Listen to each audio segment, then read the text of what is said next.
अब उनके खैर अरेस्ट तो किसी वो जो है उनका उनका बाप भी कोई नहीं कर सकता स्वामी रामदेव को। सैया भय कोतवाल तो फिर डर काहे का। ये मिसाल बाबा रामदेव पर बिल्कुल फिट बैठती है। इस वीडियो में जो आपने अभी सुना, किस तरह से वे खुलेआम चुनौती दे रहे हैं सरकार को कि किस में हिम्मत है जो मुझे गिरफ्तार कर ले।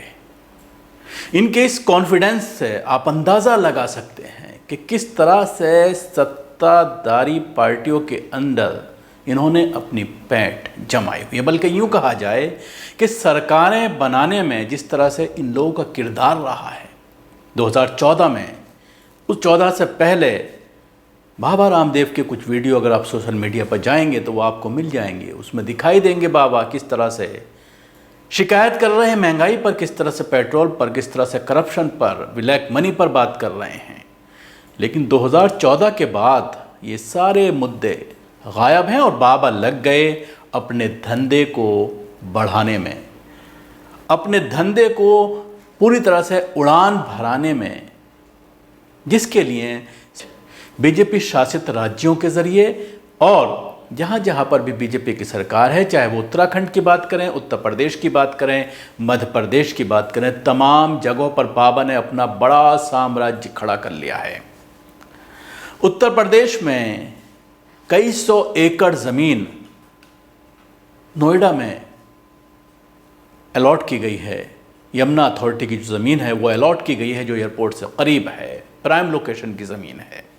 पतंजलि को वो अलॉट की गई है। इसी तरह से उत्तराखंड में, इसी तरह से मध्य प्रदेश में हज़ारों करोड़ रुपए की ज़मीन बहुत ही कम पैसों में दी गई है।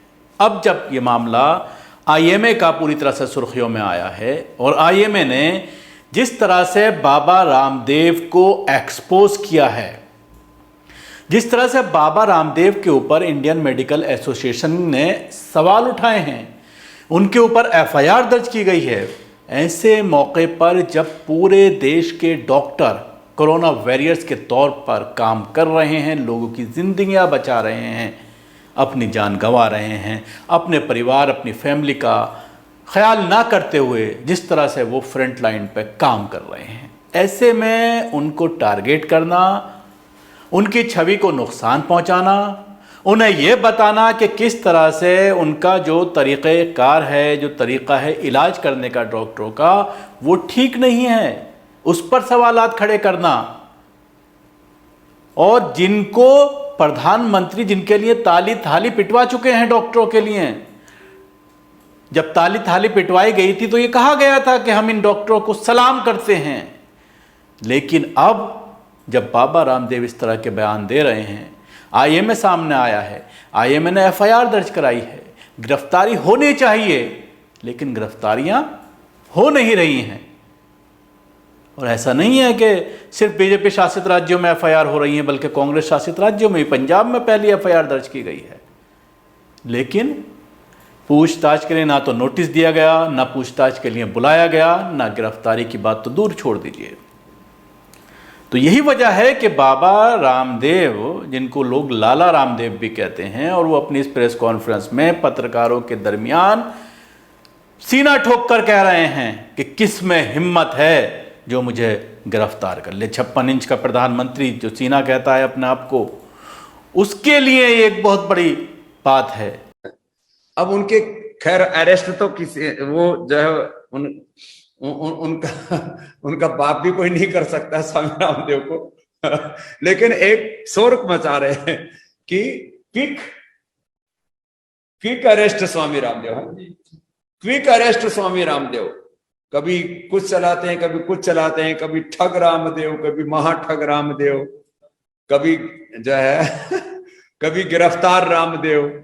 अब चलाते रहते, चलाने दो। तुम अपने लोगों को भी थोड़ा सा बीच बीच में, अब ये प्रैक्टिस हो गई है ट्रेंड चलाने की, और आप वो ट्रेंड में हमेशा ही जो टॉप पर पहुंच जाते हो, इसके लिए भी आपका बहुत बहुत अभिनंदन।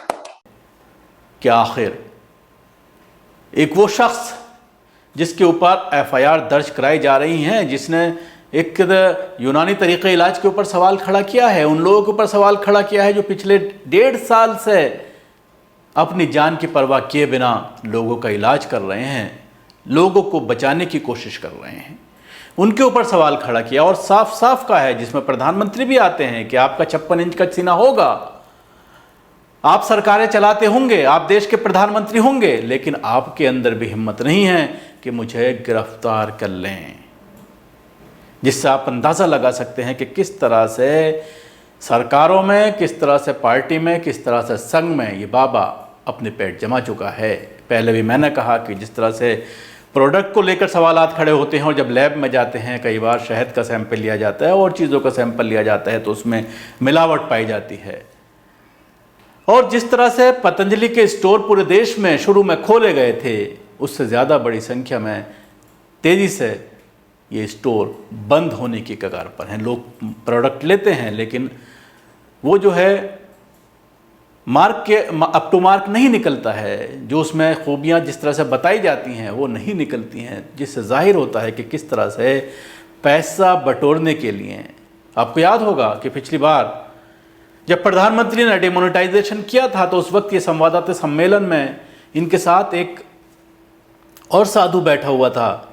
ये उस साधु से पैसे का एक्सचेंज की बात कर रहे थे। उसने कहा था कि अभी खामोश रहिए, मीडिया है, हमारी बात रिकॉर्ड हो सकती है, और वो रिकॉर्ड भी हो गई और पब्लिक में आई भी वो बात। लेकिन उसके बावजूद क्या कोई एक्शन बाबा के ऊपर लिया गया? उस वक्त जो स्टिंग ऑपरेशन किए गए थे दिल्ली के सुनारों के, उस वक्त जो स्टिंग ऑपरेशन किए गए थे मनी एक्सचेंज के, उनको सबके ऊपर क्राइम ब्रांच ने बाकायदा जांच की और उसके बाद जो दोषी थे उनके खिलाफ एक्शन लिया गया, कानूनी कार्रवाई से उन्हें गुजरना पड़ा। लेकिन बाबा रामदेव की एक साधु के साथ बातचीत पब्लिक डोमेन में आने के बावजूद एक इंक्वायरी तक उनके ऊपर मार्क नहीं की गई, जिससे आप अंदाज़ा लगा सकते हैं कि इस तरह के बाबा धर्म का बेस बदलकर किस तरह से योग के नाम पर पूरे देश को बेवकूफ़ बना रहा है। और अब जब सवाल किया जाता है कि आप महंगाई की बात करते थे, अब जब सवाल किया जाता है कि आप कहते थे कि प्रधानमंत्री मोदी बन जाएंगे तो 35 रुपये लीटर पेट्रोल डीजल बिकेगा, अब जब सवाल किया जाता है कि ब्लैक मनी आ जाएगा प्रधानमंत्री अगर देश के बन गए नरेंद्र मोदी, तो वो कहाँ है ब्लैक मनी? इन सब का सवाल जब किया जाता है तो वो हंसने लगते हैं, मुस्कुराते हैं और फिर कहते हैं देश की मजबूरी है, रेवेन्यू चाहिए, इसलिए पेट्रोल के रेट नहीं घटाए जा सकते। तो क्या ये मजबूरी कांग्रेस जब शासन में थी, क्या ये मजबूरी कांग्रेस की नहीं थी? आज पेट्रोल 93-94 रुपये दिल्ली के अंदर बिक रहा है, राजस्थान में कई इलाकों में 103-104 तक पहुंच गया है पेट्रोल का रेट, डीजल 10 रुपये सस्ता है। लेकिन अब कोई सवाल खड़ा नहीं किया जाता और ना ही कोई मीडिया सवाल खड़ा करती है। तो ये सब लोग पूरी तरह से एक नेक्सस बना करके काम कर रहे हैं, देश को, लोगों को लूट रहे हैं, लूट खसूट पूरी तरह से जारी है और ऐसे लोगों को सरकारों का समर्थन हासिल है। एक तरफा नीति पर चलते हुए ऐसे लोगों को फ़ायदा पहुंचाया जा रहा है। शुक्रिया। आपको हमारी कोशिश कैसी लगी ज़रूर बताएं। हमारे यूट्यूब चैनल को सब्सक्राइब करना ना भूलें, इसके साथ ही बेल आइकन ज़रूर दबाएं। धन्यवाद। सभी अहम खबरों के लिए न्यूज़ MX को सब्सक्राइब करें, साथ ही बेल आइकॉन को जरूर दबाएं। लाइक, शेयर, कमेंट करना ना भूलें।